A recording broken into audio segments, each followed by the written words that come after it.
ஓஹோ! இந்த உரையாடலை பார்த்து தான் கடுப்பாயிட்டாரா கமல்ஜி?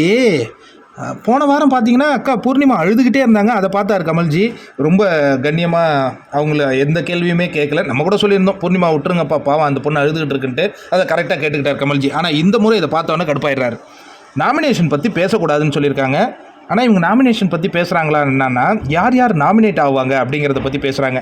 மாயா என்ன சொல்றாங்கன்னா, கூல் சுரேஷ், தினேஷ், விசித்ரா, மணி அவங்கள விட இப்போ ஸ்ட்ராங்காக மாறி இருக்கிறாங்க பூர்ணிமா அப்படிங்கிற அந்த விஷயத்தை அவங்ககிட்ட ஷேர் பண்ணிட்டு இருக்காங்க. அவங்கள விட இவங்க ஸ்ட்ராங் ஆகிட்டாங்க. அதுக்கு அடுத்தது இந்த வாரம் நாமினேஷனில் மணியை கண்டிப்பாக போடுவாங்க. மணி வந்து வீக் கண்டஸ்டன்ஸாக இருக்கிறான், அவனை வெளில அனுப்பிடுவாங்க மக்கள். அதனால் மணியை போடுவாங்க. அடுத்தது விக்ரமை போடுவாங்க. விக்ரம் ஏன்னா அவன் ரொம்ப நாள் தப்பிச்சிட்டு வந்துட்டு இருக்கான். அதுக்கு அடுத்தது விசித்ராவை இந்த முறை கண்டிப்பாக நாமினேட் பண்ணுவாங்க. விஜயை யாருமே நாமினேட் பண்ண மாட்டாங்க அப்படின்ன உடனே பூர்ணிமா சொல்கிறாங்க, ஏன் விஜய் யாருமே நாமினேட்டே பண்ண மாட்டீங்க?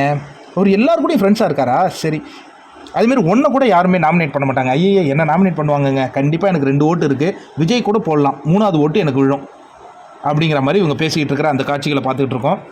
ஆனால் இவங்க என்னென்னா நாமினேஷன் இவங்கள பண்ணணும் அவங்கள பண்ணணும்னு டைரெக்டாக சொல்லலையாம். பட் எல்லாமே சிம்பாலிக்காக பேசுவதாக மாயா சொல்லியிருக்காங்க.